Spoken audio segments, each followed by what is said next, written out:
Well, let's start off with our first big story. President Muhammadu Buhari wants Ibrahim Magu to be confirmed as the chairman of the Economic and Financial Crimes Commission, despite his earlier rejection by the Senate.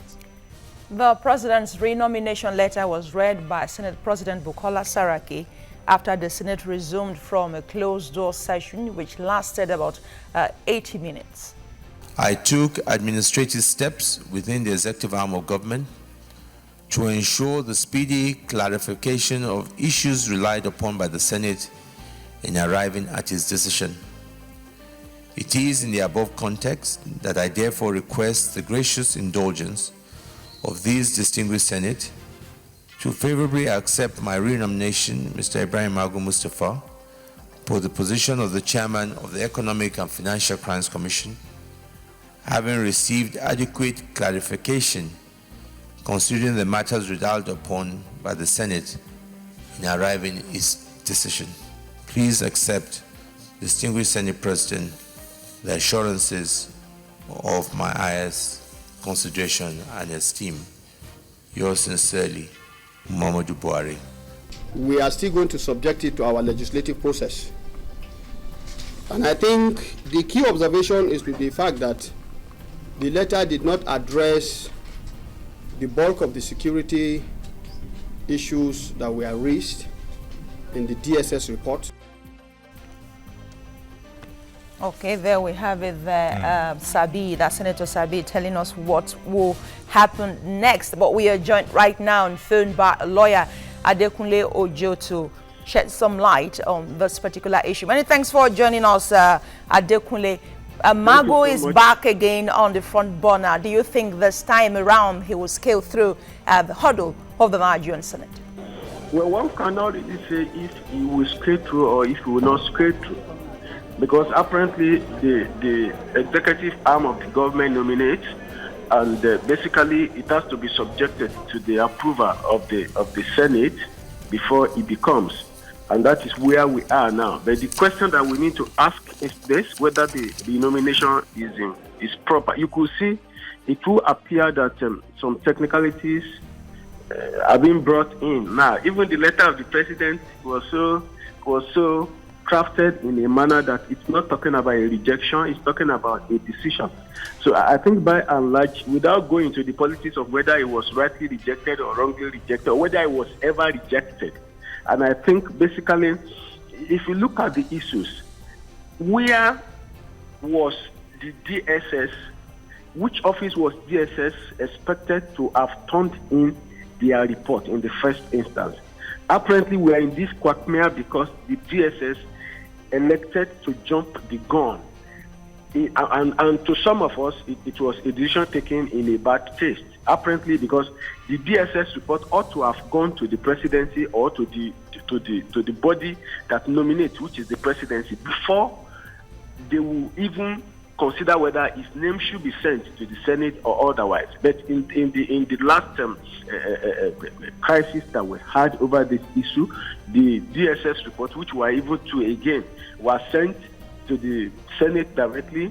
One was sent to the clerk, the other was to the clerk, and the other was sent to maybe another office and whatever. And both of them, with due sense of responsibility, appear to be contradictory. While one said it should be considered, the other one said it should be rejected. And perhaps politics was still being played there. I don't really know how this one will come out, because if we recall very well, the last nomination was done while the president was out of the country. And again, now it's being done while the president is out of the country. I don't really know the essence of doing it when he's out of the country. I felt he should have been around. I strongly want to align myself with those who believe that there are some hawks who apparently does not want Magu on that job. And to some of us, it's about the institution. Magu might not be the perfect human being that we are looking for, but ever since he took over in acting capacity, can we really say that he has not done pretty well? He's doing his job. He has touched some untouchables.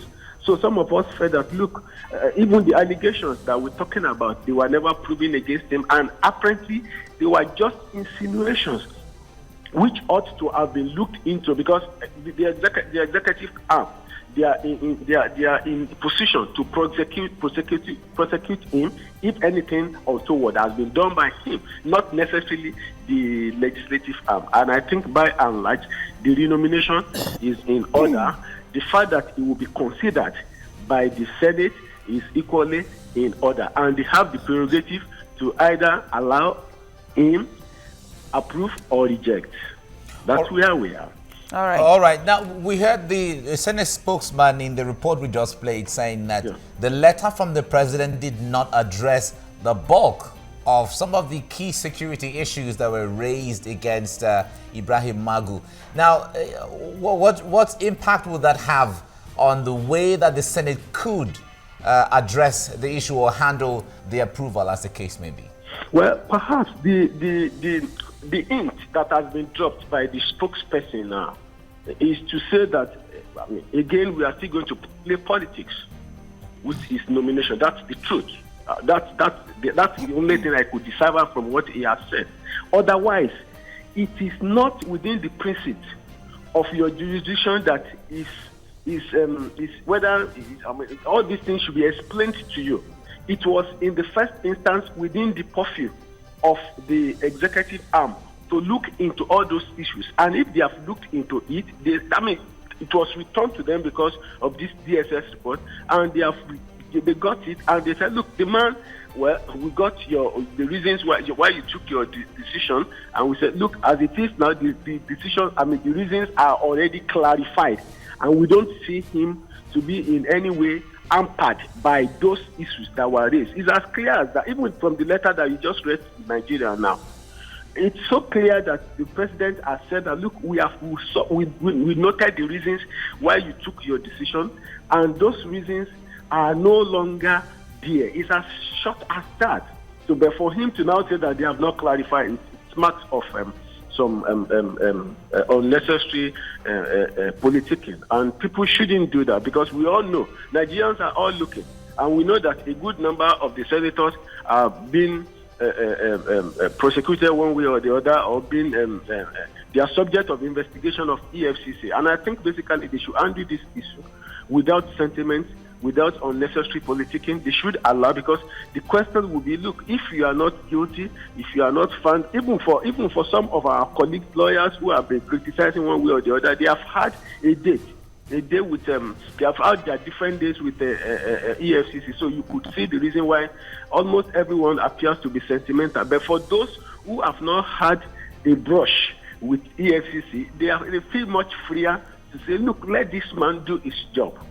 And some of the allegations which was supposed to be investigated before DSS came up with their reason, because it was quite clear that DSS came out with their so-called report without investigating. And now, if they have done the investigation and they said, no, those things are no longer there, I don't really think what the spokesperson of the Senate said was just, it's not good enough, because apparently it's prejudicing the mind of other senators. But is that not the truth? If the letter didn't address those concerns, that is the truth. But let me ride on that and ask this question. Talking about the DSS, this report, you said, you alluded to it already, that perhaps the allegations were not even true to start with. But this same respect that was accorded Magu to have investigated if these allegations were true or not was not accorded your colleagues, the judges, and some lawyers who are behind bars as we speak. And you remember yesterday when this report came out, Senator Shehu Sani said the presidency treats corruption at the presidency with perfume and other parts of the country with insecticide. Yeah. Well, let me say this. I with due respect, I had an opportunity of saying this even while President Obasanjo was there too, when people said the fight was selective. And I said, look, I will not defend that is whether it is selective or otherwise, but the truth must be said that, look, if a man has not been found wanting in any way, even if he's prosecuted, he won't be found guilty. And for as it is now, Malam Sani is entitled to his opinion, because he happened to be the chairman that came out with the findings against the secretary to the federal government. So apparently, if I were to be in his shoes too, I would want to defend my position. But as far as I am concerned, I won't defend President Buhari that is selective. I won't defend him that he's treating others with insecticide and others with flagrant. So apparently, I won't have to defend him on that. I will wish that he can be even in all of this. And you see, comparing the issue of Magu with the other issues, and I don't really think they don't really come together. That's the truth. Like the issue of the justices and all whatnot, after they were arrested, after they were detained or whatever. I mean, I know as of today that it's not all of them that is being investigated. And the sole reason why we decided that, why Nigerians cried out that they should be allowed or should be made to step aside while the investigation continues was because of the position that they had in the society. It's not just the way we look at a judge. It's like a representative of God now, superintending the affairs of other men, judging other men and all whatnot. And we felt, look, it won't be proper for them to remain in that position while the investigation continues. But on Magu's issue, it's a different kettle of fish. Because apparently tomorrow the same president that brings in Magu, the same Senate that brings in Magu, if the two-third majority says, if they bring in Magu, if the two-third majority says we don't want you again, the man goes. And it doesn't have to be Magu at all costs, but basically give him fair hearing, let him, if he's been represented and there are no genuine reasons for him to be rejected, don't reject him. I am not saying that Magu should be taken at all costs, but there is apparently no basis for comparison. And on issue of selective treatment, I don't really think it's good enough. But then whichever way, for whoever is caught in the web, it is because he's involved one way or the other. And if you are not involved, there is the tendency that your innocence will be proven and you'll be out of faith. All right. Well, Adekunle, let's go on a break and then we come back to dwell more on this. Stay with us on TVC Breakfast. We'll go on a break and we'll be back shortly.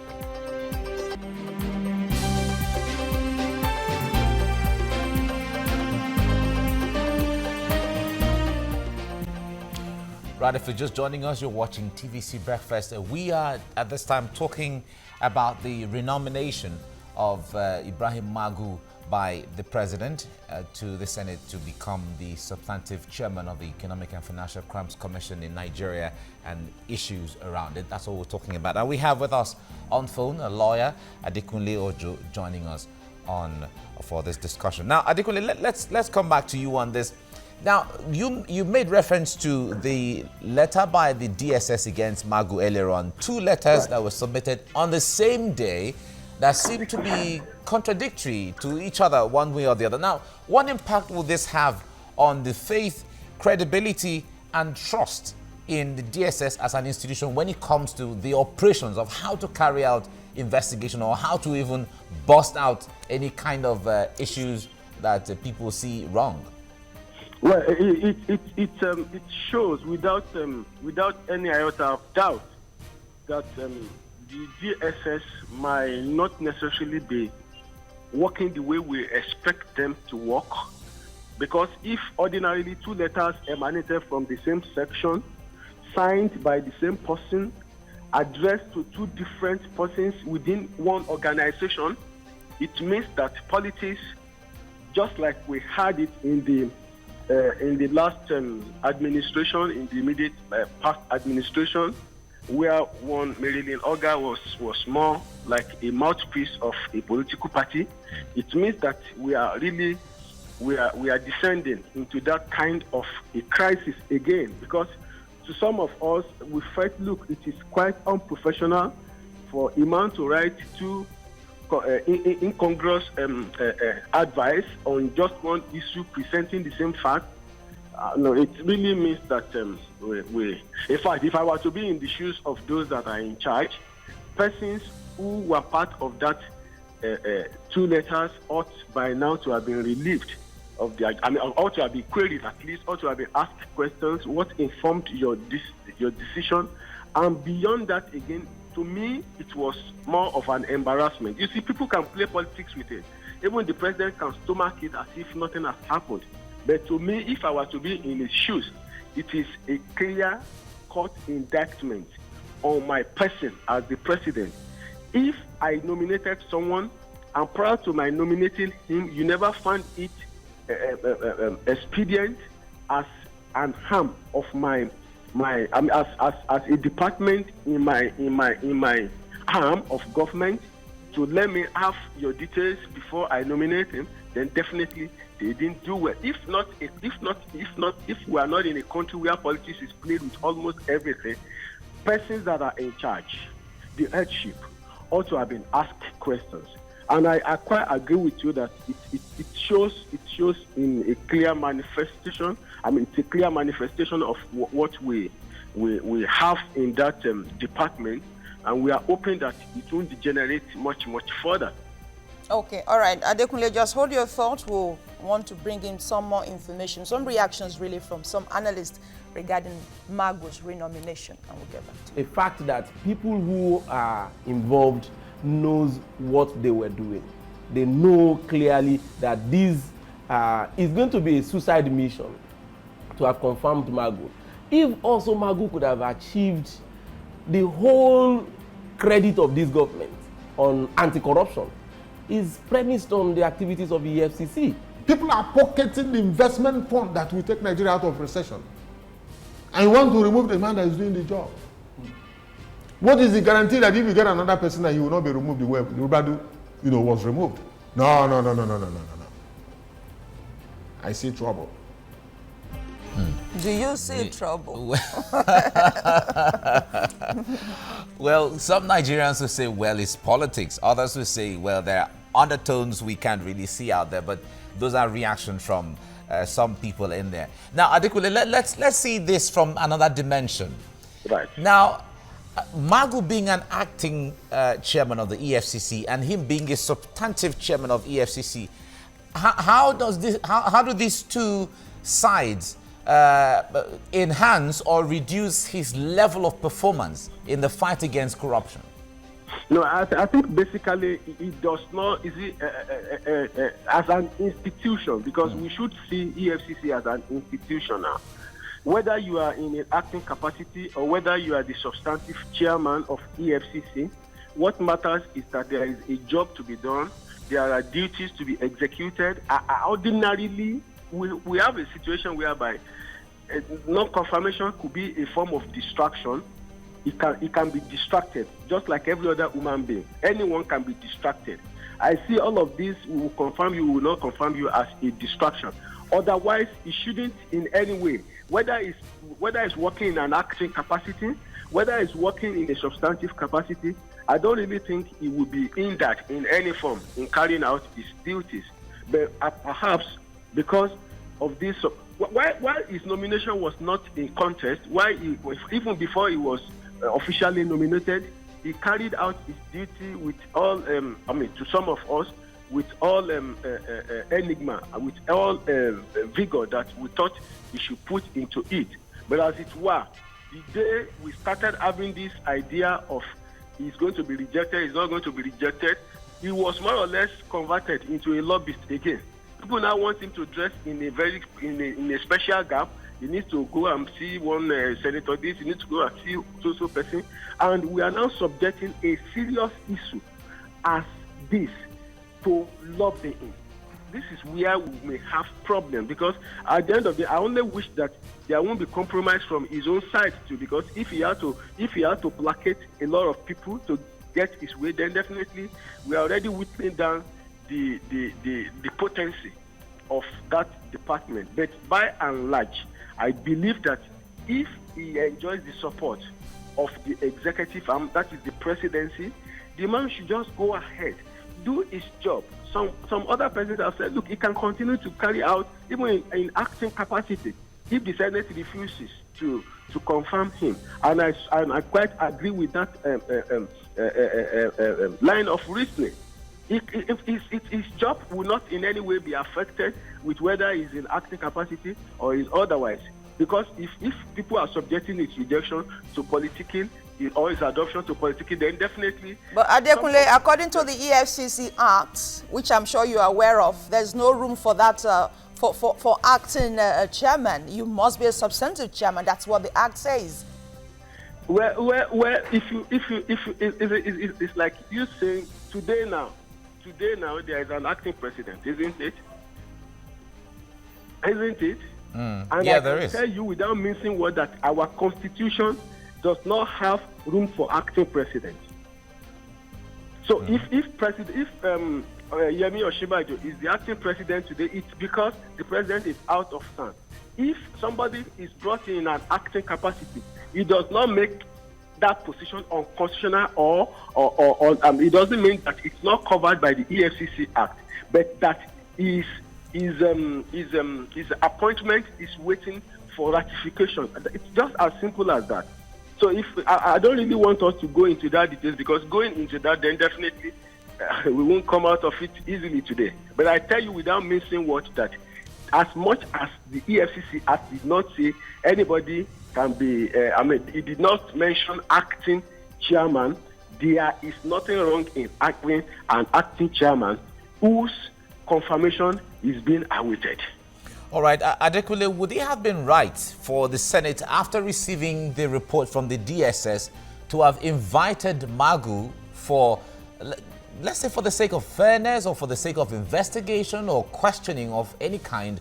Would it have been right for them to do that before talking about nomination or not? Well, I don't really think that's the kind of investigation that the Senate should go into. And I think what the Senate did was to say, look, we can't even go into the consideration of this man's nomination because there is a report from DSS. That's the way I want to take their decision, because I'm one of those who believe that there was no outright rejection, because the Senate of Nigeria never in their plenary looked into the issue. It was just a committee, and they said, in view of this letter, we return. Now, having said that much, if the thing went back to the presidency, and the presidency now said that is the body empowered to investigate crime. It is part of the department of the presidency to investigate crime. And all those allusions bordered on crime, on whether he did it well or he didn't do it well. And they now come back to say, look, there was an investigation under the chairmanship, or is it the vice president now, or the attorney general, and we don't find those things as proven. So therefore, consider his renomination. So I think basically it is not within the ambit of the Senate or the legislative arm of government to investigate crime.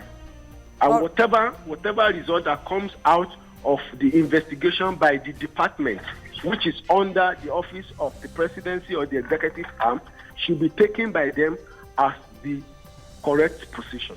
All right, some people have brought up some allegations against Magu in the course of the discharge of his duty.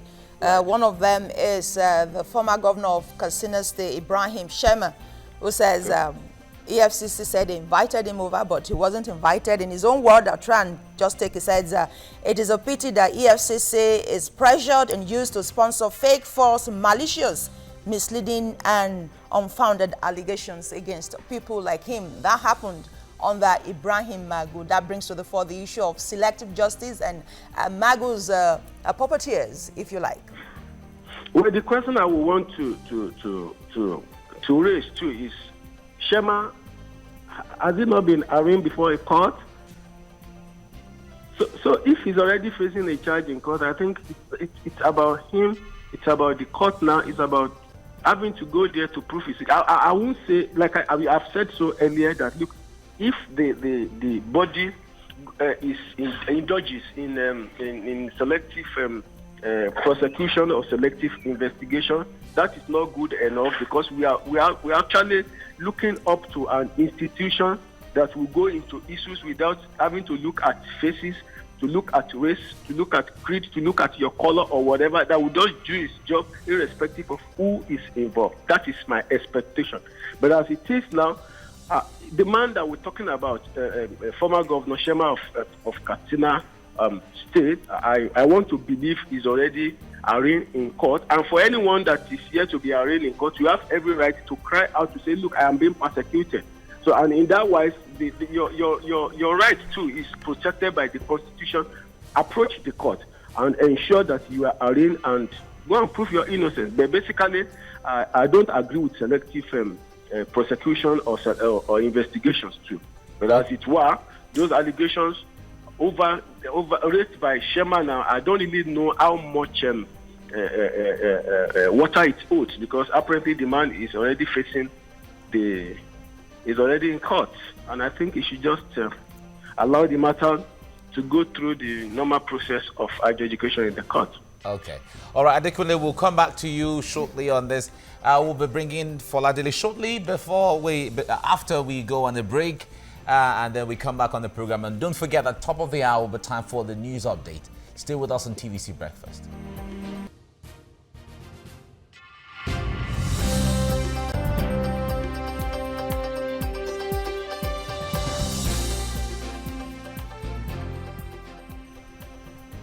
It is still TVC Breakfast, and we are looking at the renomination of Ibrahim Magu as the chairman of EFCC. And our guest, Adekunle Ojo, a lawyer, is on the phone discussing with us. But it is time now to hear what Nigerians are saying about this renomination, and Foladele Falana is here for that. Yeah, Fola, good morning. Good morning, Mike. Nice good to morning, see you. Salami. Yeah, very good to see you guys. So as you can imagine, a lot of Nigerians are weighing in on this one online. So let's check out some of those. Yeah. So let's check out some of those reactions. Etukasi Obinwa says, President Buhari's anti-corruption drive cannot succeed without Magu. Otumba Arinze says, one of these is correct. 1, the DSS lied in its report against Magu. Or 2, Buhari wants a corrupt man to head the anti-corruption agency. Babatunde Oladende says, since Nuhu Ribadu left EFCC, the anti-corruption agency hasn't been the same.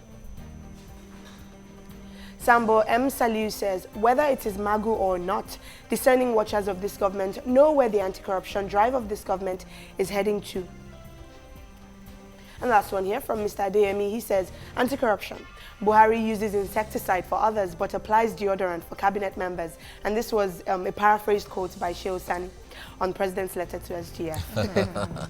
So the perfume and the insecticide. Yes. So Adekunle Ojo, I want to take you up on this one. There's a quote here that says, Buhari uses insecticide for others but applies deodorant for cabinet members. What do you think about this one? Well, that's exactly the statement made by my learned colleague and a senator, Malam Shehu Sani, and I think it will be most unfair if that is done. But then his assessment cannot be taken hook, line, and sinker, because one, the report that Shehu Sani is castigating was the report that is making reference to was made by him. He was the one who made a report that the Secretary to the federal government should be relieved of his position. And now the federal government says, look, we do not see it in that manner. So apparently, if I were to be in the shoes between you and I, if I were to be in the shoes, rather than talking as the man who originated the initial report that rejected the SGF, I would rather allow the Senate as a body to make an official position known to Nigerians. So apparently, what Senator Sani said cannot be taken as a view of an objective person, because he's already involved. That's the truth. He's sentimental, and naturally, he's not expected to appreciate a rejection of his report. That is it. But then, to the real intent, to whether President Buhari is treat its own ESCO with deodorant. All right, Adekunle, let's put you on hold a little, and then we come back to you, Foladele. Thank you very much. Thank you. It's time for the news update, and Azizat is already standing by. Azizat, it's all yours now. Thank you, Mike and Solami. Well, Nigeria's Senate has begun debating the general principles of the 2017 budget, with focus on ways of generating more revenue to fund the appropriation bill. Both chambers of the National Assembly had last week passed the Medium-Term Expenditure Framework (MTEF) and Fiscal Strategy Paper (FSP) for the 2017 to 2019 years. The senators are optimistic that the budget is one aimed at improving infrastructure and boosting economic growth, but they faulted some of the expenditure profiles set by the federal government. The ad hoc committee set up to probe alleged cases of harassment, intimidation and gross breach of constitutional rights of indigents and residents of Bauchi on Tuesday took petitioners' submissions. Former Bauchi Governor Issa Yuguda accused the Bauchi State Police Commissioner Ahmed Zaki of bias in the discharge of his duties. Other indigents and residents of the state accused the state governor, Abubakar Mohammed, of deliberately stifling opposition and creating unnecessary political tension through the police commissioner. The committee has now summoned the Bauchi police chief to appear before it on February the 2nd. Governors in Nigeria's northern region say they are working towards domesticating the penal code, fiscal responsibility law and the administration of criminal justice law through necessary legislative actions. They say tackling insecurity in the north will henceforth be addressed collectively by states in the region. The governors made this known during the second day of their meeting. Chairman of the forum, Kashim Shatima, said beyond insecurity, revitalizing the region's economy was also key. The governors commended their Plateau and Kaduna state counterparts on their peace efforts. And that's all on the news. It's back to Mike and Busolami for the rest of the program. Over to you guys. Thank you, Azizat.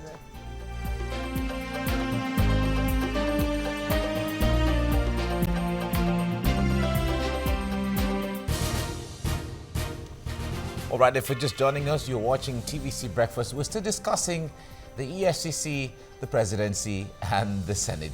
And there has been renomination effort, or a letter written by the president to the Senate calling for the renomination of the EFCC chairman and to adopt him or to sign him in as the substantive chairman, or to confirm him as substantive chairman of the EFCC. We have with us on phone Adekunle Ojo joining us, and we've been talking about this. Now, Adekunle, let me come to you on this. In the tweets that Fola read earlier on, someone said that anti-corruption cannot succeed. Anti-corruption of the President Buhari cannot succeed without Magu. Now, if we talk about his personality, how central is Ibrahim Magu in the fight against corruption if we keep him side by side with the EFCC? Well, I think the observation made by the gentleman or the lady that without Magu, the anti-corruption work cannot succeed with an overstatement. Because Magu is just a Nigerian, and there are so many Nigerians who can do the job well, if not better, than Magu. But to be fair with Magu, he has done creditably well, irrespective of the allegations that some people have not been touched. And we all know, and for sure, that everyone cannot be arrested at the same time over issues like this. Investigations have to be done and concluded before people are picked up. So nobody can really come out to say, look, some other persons are being shielded from arrest or from investigation. I think by and large, if it took EFCC almost so many years now for them to get back at the Senate president over some allegations, then basically those who felt that that's the truth, that crime is never statute bad. So at the end of the day, those that are yet to be touched now will be touched sometimes in the future. So, and as far as I'm concerned, Magu has done creditably well. He should be given an opportunity. Yes, I know that without him, there will still be success if the president is minded that he wants to succeed in that angle. He will still succeed. But Magu has done creditably well. There is even no basis for us to ask for or to look for or to start looking for a replacement now. He has done very well, and I expect the Senate of Nigeria for one, because when it comes to power, when it comes to money, most politicians will play politics, but in this wise, just drop this sentiment of politicking and allow the man to skate, because for some of us, there is no merit in in having to tarnish his image because you don't want him, because some of your members are being investigated. That's thinking of an average Nigerian outside.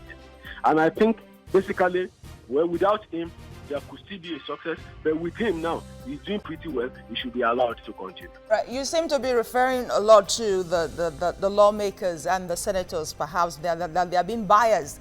But you remember when the former Appropriations Committee chairman, Jibril, wrote a petition to the EFCC about some embezzlement and some shenanigan going on at the National Assembly by the House of Reps. Nothing was done. And don't forget also in February, a particular network, social civil society network, wrote to the EFCC about non-remittances of money by state parastatals running into billions of naira. And nothing was done by the EFCC.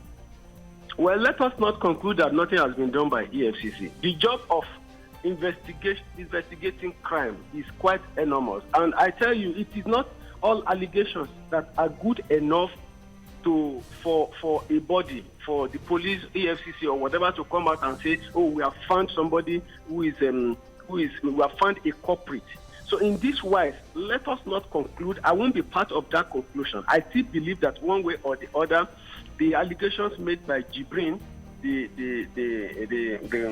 member House of Representatives, the former appropriation committee chairman, I want to believe that it is still being investigated, and I want to assume without mincing word that a report should come out. I'm urging the EFCC, just like every other person, that they should look into it and come out with a report. But then let us not conclude that it